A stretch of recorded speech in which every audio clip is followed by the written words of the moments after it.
किसी समय की बात है, एक छोटे से गांव के पास एक गहरी और अंधेरी गुफा थी जिसे गांव वाले चुड़ैल की गुफा कहते थे। इस गुफा के बारे में कई भयानक कहानियां प्रचलित थीं।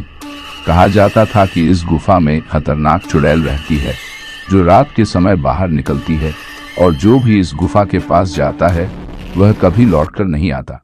गांव के सभी लोग इस गुफा से दूर रहते थे और बच्चों को भी वहां जाने से मना करते थे। लेकिन एक दिन गांव में रहने वाला एक युवक करण, जो बहुत ही साहसी और निडर था, उसने इस गुफा की सच्चाई जानने की ठान ली। यह सब लोगों की मनगढ़ंत बातें हैं। एक रात जब चांदनी रात थी और पूरा गांव सो रहा था, करण ने अकेले ही गुफा में जाने का फैसला किया। वह अपनी मशाल लेकर गुफा की ओर चल पड़ा।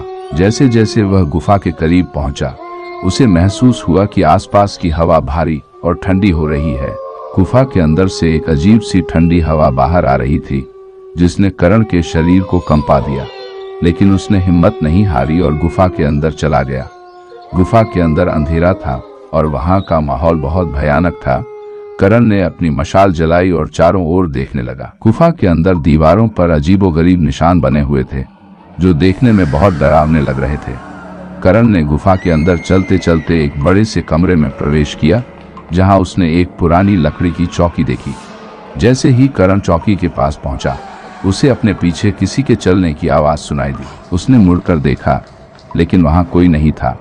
उसका दिल तेजी से धड़कने लगा, लेकिन उसने खुद को संभाला और आगे बढ़ा। अचानक गुफा के अंदर एक भयानक चिल्लाहट गूंजी जिससे करण की सांसें थम गईं। वह चिल्लाहट इतनी जोरदार थी, उसके लंबे बाल हवा में उड़ रहे थे। चुड़ैल ने अपनी भयानक हंसी के साथ करण की ओर कदम बढ़ाए। करण का शरीर डर से पत्थर की तरह जम गया।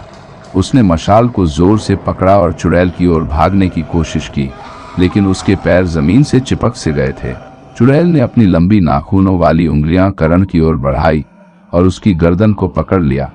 करण ने बचने की पूरी कोशिश की, लेकिन उसकी आवाज गुफा की गहराई में दब गई। उसकी आखिरी चीख गुफा की दीवारों से टकराई और फिर हमेशा के लिए गुम हो गई। अगले दिन जब करण घर नहीं लौटा तो गांव के लोग उसे ढूंढने निकले, लेकिन किसी को करण का कोई सुराग नहीं मिला। गुफा के पास कुछ टूटी हुई मशाल के टुकड़े मिले, लेकिन करण कहीं नहीं था। गांव वालों ने माना कि करण भी चुड़ैल का शिकार हो गया।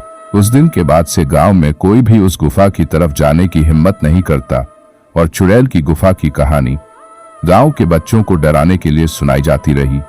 गुफा अब भी वही है, लेकिन उसकी भयानक कहानियां आज भी लोगों को सिहरने पर मजबूर कर देती हैं।